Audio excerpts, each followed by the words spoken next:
Hey, good evening. Are you tuning in for a bit of 10 p.m. Eastern Standard Time weird? If so, you're in luck. Let's tag a couple friends. Not maybe go overboard, but a few good folks.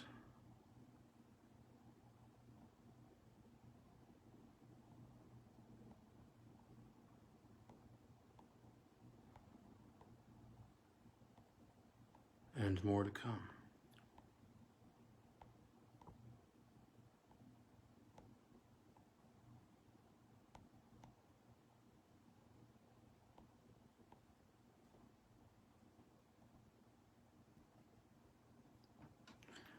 Okay. Hey, we're on our way back into The Great God Pan by Arthur Machen. This is part 3. We're starting with chapter 5. The Letter of Advice. "Do you know, Austin," said Villiers as the two friends were pacing sedately along Piccadilly one pleasant morning in May, "do you know I am convinced that what you told me about Paul Street and the Herberts is a mere episode in an extraordinary history? I may as well confess to you that when I asked you about Herbert a few months ago, I had just seen him." "You'd seen him? Where?" "He begged of me in the street one night. He was in the most pitiable plight. But I recognized the man, and I got him to tell me his history, or at least the outline of it. In brief, it amounted to this: he had been ruined by his wife." "In what manner?" "He would not tell me. He would only say that she had destroyed him body and soul. The man is dead now." "And what has become of his wife?"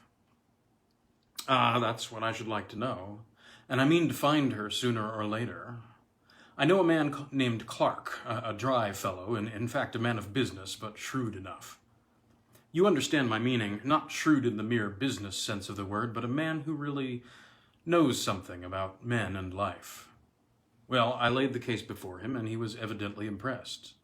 He said it needed consideration, and asked me to come again in the course of a week. A few days later, I received this extraordinary letter." Austin took the envelope, drew out the letter, and read it curiously. It ran as follows: "My dear Villiers, I have thought over the matter on which you consulted me the other night, and my advice to you is this: throw the portrait into the fire. Blot out the story from your mind. Never give it another thought, Villiers, or you will be sorry. You will think, no doubt, that I am in possession of some secret information, and to a certain extent that is the case. But I only know a little. I am like a traveler who has peered over an abyss and has drawn back in horror. What I know is strange enough and horrible enough, but beyond my knowledge there are depths and horrors more frightful still, more incredible than any tale told of winter nights about the fire.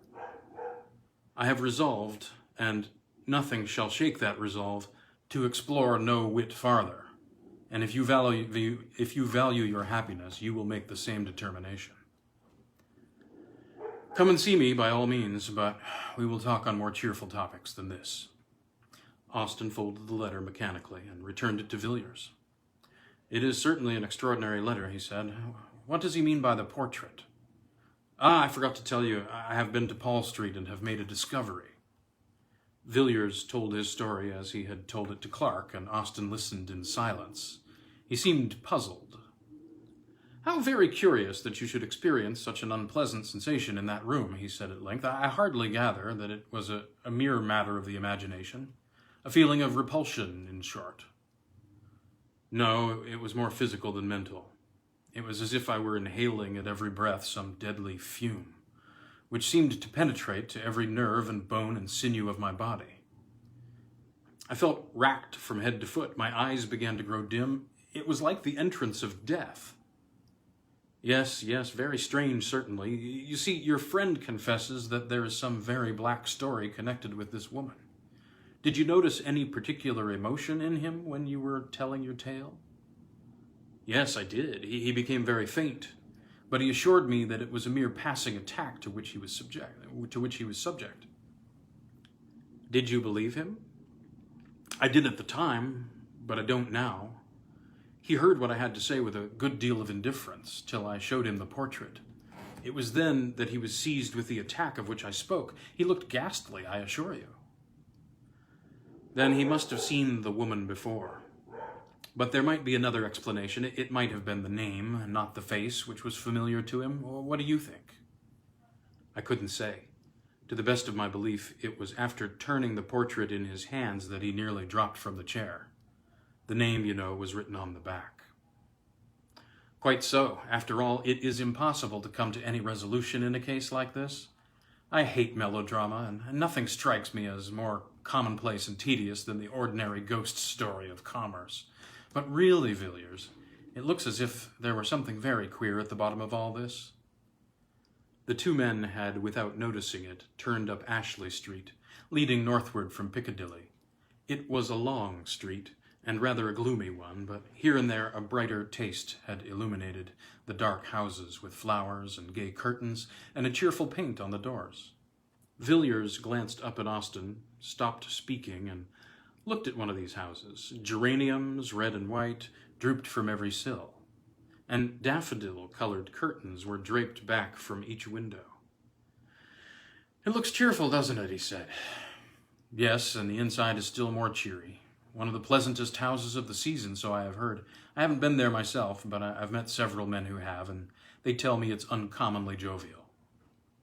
"Whose house is it?" Mrs. Beaumont's." "And who is she?" I couldn't tell you. I've heard she comes from South America, but after all, who she is of little consequence. She's a very wealthy woman, and there's no doubt of that, and some of the best people have taken her up. I hear she has some wonderful claret, really marvelous wine, which must have cost a fabulous sum. Lord Argentine was telling me about it. He was there last Saturday evening.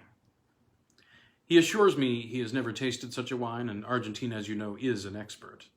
By the way, that reminds me, she must be an oddish sort of woman, this Mrs. Beaumont. Argentine asked her how old the wine was, and what do you think she said? About 1,000 years, I believe. Lord Argentine thought she was chaffing him, you know, but when he laughed, she said she was speaking quite seriously and offered to show him the jar. Of course, he couldn't say anything more after that, but it seemed rather antiquated for a beverage, doesn't it? Why, here we are at my rooms. Come in, won't you? Thanks, I think I will. I haven't seen the curiosity shop for a while. It was a room furnished richly, yet oddly, where every jar and bookcase and table, and every rug and jar and ornament seemed to be a thing apart, preserving each its own individuality. "Anything fresh lately?" said Villiers after a while. "No, I think not. You saw those queer jugs, didn't you?" "I thought so. I don't think I've come across anything for the last few weeks." Austin glanced around the room from cupboard to cupboard, from shelf to shelf, in search of some new oddity.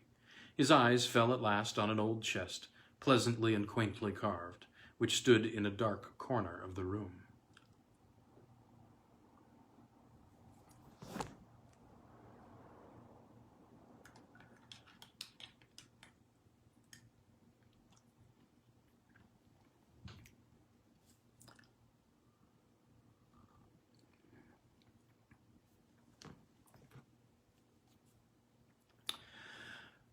He said, "I was forgetting. I've got something to show you." Austin unlocked the chest, drew out a thick quarto volume, laid it on the table, and resumed the cigar he had put down. "Did you know Arthur Merrick, the painter, Villiers?" "A little.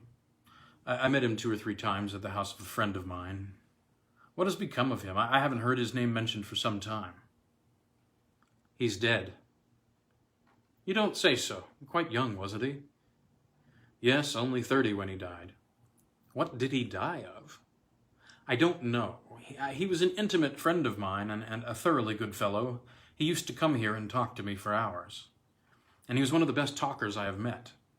He could even talk about painting, and that's more than can be said of most painters. About 18 months ago he was feeling rather overworked, and partly at my suggestion he went off on a sort of roving expedition, with no very definite end or aim about it. I believe New York was to be his first port, but I never heard from him. 3 months ago, I got this book with a very civil letter from an English doctor practicing at Buenos Aires, stating that he had attended the late Mr. Merrick during his illness and that the deceased had expressed an earnest wish that the enclosed packet should be sent to me after his death. That was all. And haven't you written for further particulars? I have been thinking of doing so. You would advise me to write to the doctor? Certainly. And what about the book? It was sealed up when I got it. I don't think the doctor had seen it. It is something very rare? Merrick is a collector, perhaps. No, I think not. Hardly a collector. Now, what do you think of these Anu jugs? They are peculiar, but I like them. But aren't you going to show me poor Myrick's legacy? Yes, to be sure. The fact is, it's rather a peculiar sort of thing, and I haven't shown it to anyone. I wouldn't say anything about it if I were you. There it is. Villiers took the book and opened it at haphazard. It isn't a printed volume, then, he said. No, it is a collection of drawings in black and white by my poor friend Merrick. Villiers turned to the first page. It was blank. The second bore a brief inscription, which read, Silit per diem universis, nec sine horrore secretus est, lucet nocturnus ignibus chorus Aegipanum judice personatur, adiuntur et cantus tiabaram et tinnitus Sibilorum per orum meritamem. Oh, you've come in to hear my botched Latin. On the third page was a design which made Villiers start and look up at Austin. He was gazing abstractedly out of the window. Villiers turned page after page, absorbed in spite of himself in the frightful Walpurgis night of evil, strange, monstrous evil that the dead artist had set forth in hard black and white. The figures of fauns and satyrs and Aegipans danced before his eyes. The darkness of the thicket, the dance of the mountaintop, the scenes by lonely shores in green vineyards, by rocks and desert places passed before him, a world before which the human soul seemed to shrink back and shudder. Villiers whirled over the remaining pages. He had seen enough, but the picture on the last leaf caught his eye as he almost closed the book. Austin! Well, what is it? Do you know who that is? It was a woman's face alone on the white page. Know who it is? No, of course not. I do. Who is it? It is Mrs. Herbert. Are you sure? I am perfectly sure of it. Poor Myrick. He is one more chapter in her history. But what do you think of the designs? They are frightful. Lock the book up again, Austin. If I were you, I would burn it. It must be a terrible companion, even though it be in a chest. Yes, they are singular drawings, but I wonder what connection there could be between Myrick and Mrs. Herbert, or what link between her and these designs. Who can say? It is possible that the matter may end here, and we shall never know, but in my own opinion, this Helen Vaughan, or Mrs. Herbert, is only the beginning. She will come back to London, Austin. Depend on it. She will come back, and we shall hear more about her then. I doubt it will be very pleasant news.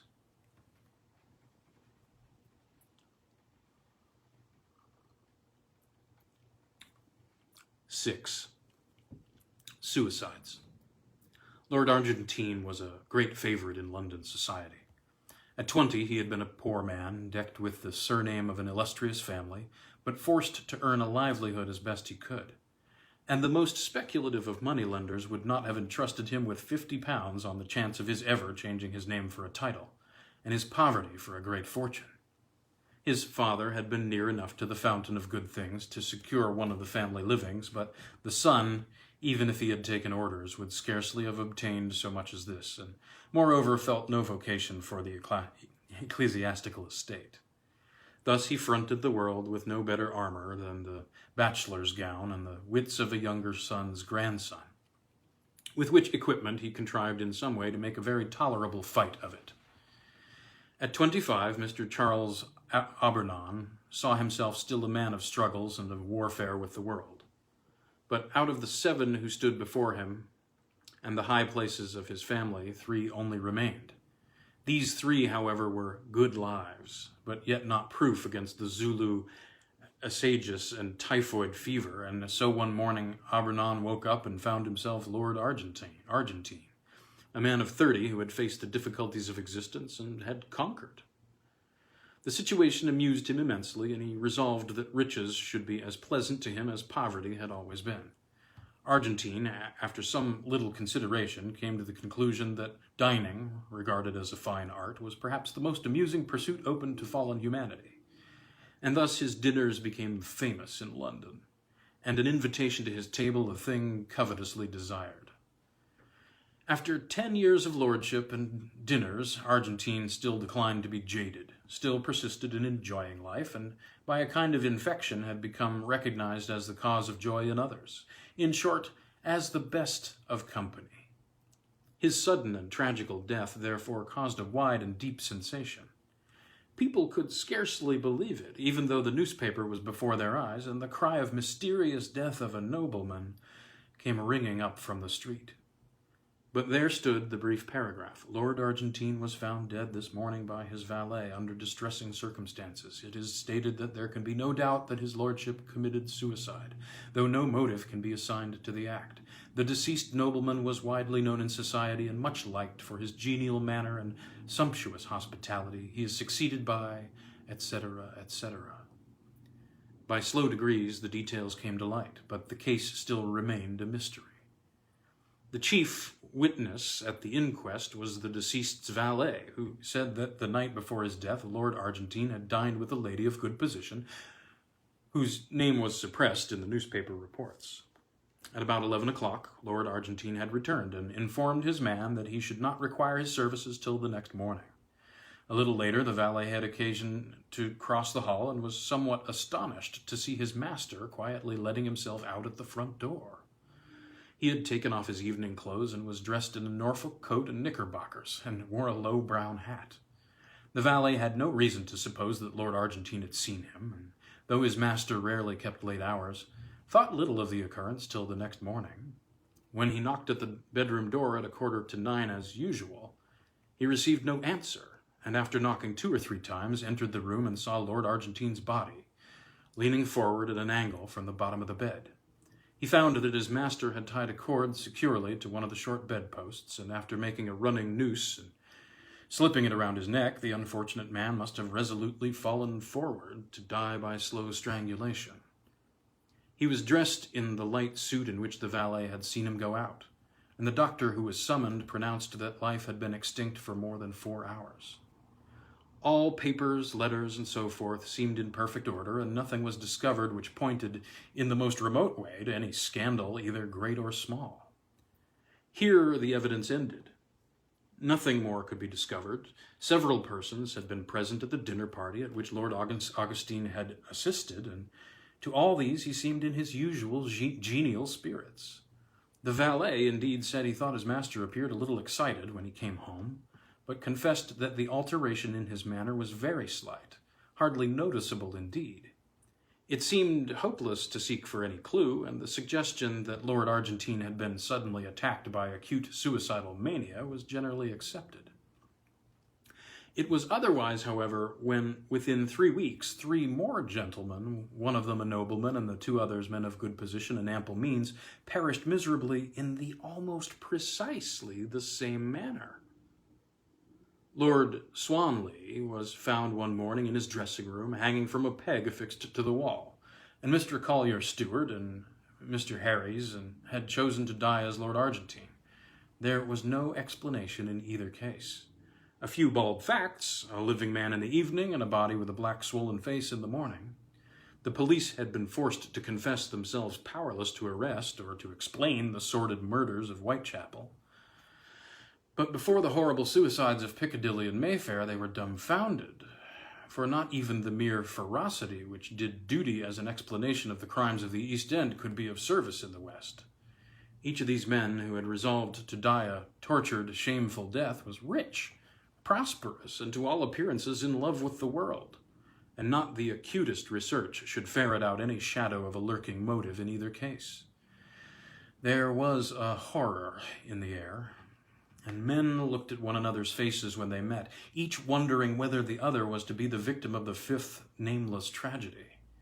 Journalists sought in vain for their scrapbooks for materials whereof to concoct reminiscent articles, and the morning paper was unfolded in many a house with a feeling of awe. No man knew when or where the next blow would light. A short while after the last of these terrible events, Austin came to see Mr. Villiers. He was curious to know whether Villiers had succeeded in discovering any fresh traces of Mrs. Herbert, either through Clark or by other resources, and he asked the question soon after he had sat down. "No," said Villiers, I wrote to Clark, but he remains obdurate, and I've tried other channels, but without any result. I can't find out what became of Helen Vaughan after she left Paul Street, but I think she must have gone abroad. But to tell the truth, Austin, I haven't paid much attention to the matter for the last few weeks. I knew poor Harry's intimately, and his terrible death has been a great shock to me. A great shock." "I can well believe it," answered Austin gravely. "You know Argentine was a friend of mine. If I remember rightly, we were speaking of him that day you came to my rooms."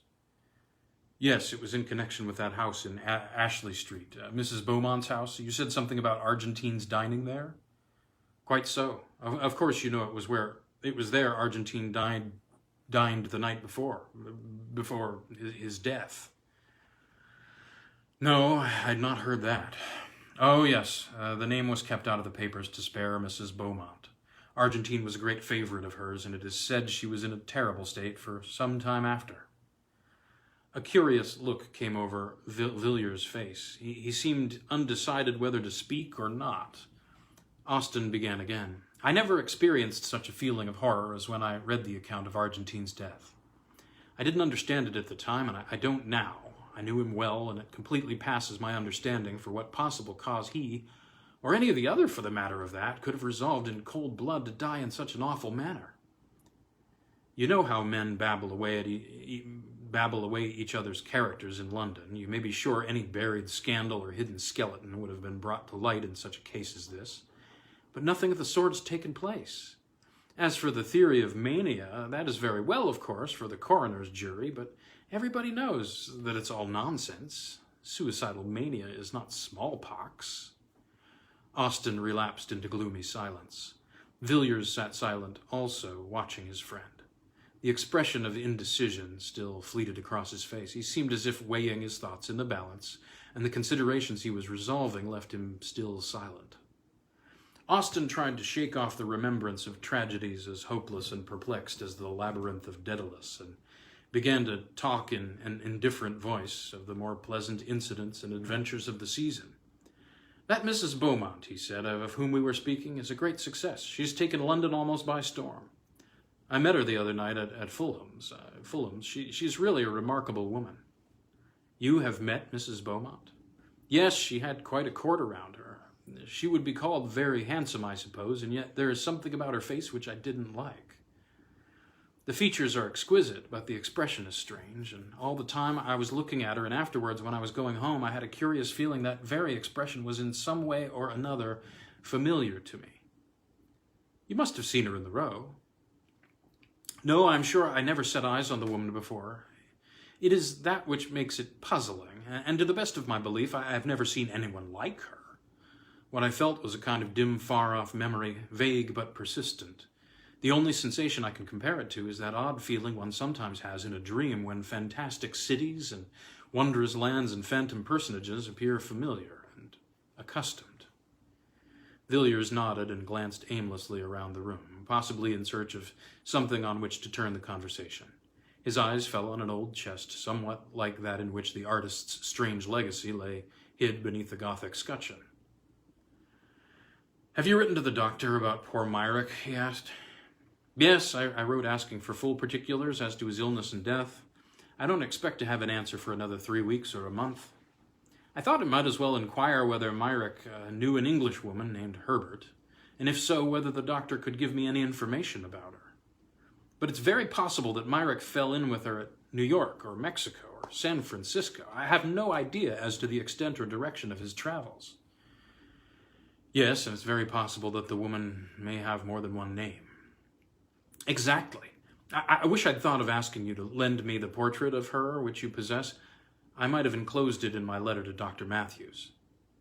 So you might. That never occurred to me. We might send it now. Hark. What are those boys calling? While the two men had been talking together, a confused noise of shouting had been gradually growing louder. The noise rose from the eastward and swelled down Piccadilly, drawing nearer and nearer. A very torrent of sound, surging up streets usually quiet and making every window a frame for a face, curious or excited. The cries and voices came echoing up the silent street where Villiers lived, growing more distinct as they advanced, and as Villiers spoke, an answer rang up from the pavement. "The West End horrors! Another awful suicide! Full details!" Austin rushed down the stairs and bought a paper, and read out the paragraph to Villiers as the uproar in the street rose and fell. The window was open, and the air seemed full of noise and terror. "Another gentleman has fallen a victim to the terrible epidemic of suicide which for the last month has prevailed in the West End. Mr. Sidney Crashaw of Stoke House, Fulham, and King's Pomeroy, Devon, was found after a prolonged search, hanging dead from the branch of a tree in his garden at 1 o'clock today. The deceased gentleman dined last night at the Carlton Club and seemed in his usual health and spirits. He left the club at about 10 o'clock and was seen walking leisurely up St. James Street a little later. Subsequent to this, his movements cannot be traced. On the discovery of the body, medical aid was at once summoned, but life had evidently been long extinct. So far as is known, Mr. Crashaw had no trouble or anxiety of any kind. This painful suicide, it will be remembered, is the 5th of the kind in the last month. The authorities of Scotland Yard are unable to suggest any explanation of these terrible occurrences." Austin put down the paper in mute horror. "I shall leave London tomorrow," he said. "It is a city of nightmares. How awful this is, Villiers." Mr. Villiers was sitting by the window, quietly looking out into the street. He had listened to the newspaper report attentively, and the hint of indecision was no longer on his face. "Wait a moment, Austin," he replied. I've made up my mind to mention a little matter that occurred last night. It stated, I think, that Crashaw was last seen alive in St. James Street shortly after 10? Yes, I think so. I'll look again. Yes, you are quite right. Quite so. Well, I am in a position to contradict that statement at all events. Crashaw was seen after that, considerably later indeed. How do you know? Because I happened to see Crashaw myself at about 2 o'clock this morning. You saw Crashaw? You, Villiers? Yes, I saw him quite distinctly. Indeed, there were but a few feet between us. Where, in heaven's name, did you see him? Not far from here. I saw him in Ashley Street. He was just leaving a house. Did you notice what house it was? Yes, it was Mrs. Beaumont's. Villiers, think what you're saying. There must be some mistake. How could Crashaw be in Mrs. Beaumont's house at 2 o'clock in the morning? Surely, you must have been dreaming, Villiers.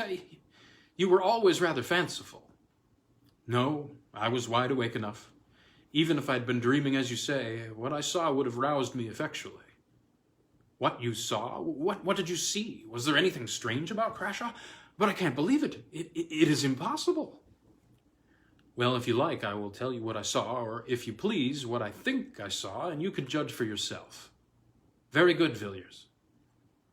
The noise and clamor of the street had died away, though now and then the sound of shouting still came from the distance, and the dull, leaden silence seemed like the quiet after an earthquake or a storm. Villiers turned from the window and began speaking. I was at a house near Regent's Park last night, and when I came away, the fancy took me to walk home instead of taking a hansom. It was a clear, pleasant night enough, and after a few minutes I had the streets pretty much to myself. It's a curious thing, Austin, to be alone in London at night, the gas lamps stretching away in perspective, and the dead silence, and then perhaps the rush and clatter of a hansom on the stones, and the fire starting up under the horses' hoofs. I walked along pretty briskly, for I was feeling a little tired of being out in the night, and as the clocks were striking 2, I turned down Ashley Street, which you know is on my way. It was quieter than ever there, and the lamps were fewer altogether. It looked as dark and gloomy as a forest in winter. I had done about half the length of the street when I heard a door closed very softly, and naturally I looked up to see who was abroad like myself at such an hour. As it happens, there is a street lamp close to the house in question, and I saw a man standing on the step. He had just shut the door, and his face was towards me, and I recognized Crashaw directly. I never knew him to speak to, but had often seen him, and I am positive that I was not mistaken in my man. I looked into his face for a moment, and then, I will confess the truth, I set off at a good run and kept it up till I was within my own door. Why? Why? Because it made my blood run cold to see that man's face. I could never have supposed that such an infernal medley of passions could have glared out of any human eyes. I almost fainted as I looked. I knew I had looked into the eyes of a lost soul, Austin. The man's outward form remained, but all hell was within it. Furious lust and a hate that was like fire, and the loss of all hope and horror that seemed to shriek aloud to the night. Though his teeth were shut, and the utter blackness of despair, I am sure that he did not see me. He saw nothing that you or I can see. But what he saw, I hope we never shall. I do not know when he died. I suppose in an hour or perhaps 2, but when I passed down Ashley Street and heard the closing door, that man no longer belonged to this world. It was a devil's face I looked upon. There was an interval of silence in the room when Villiers ceased speaking.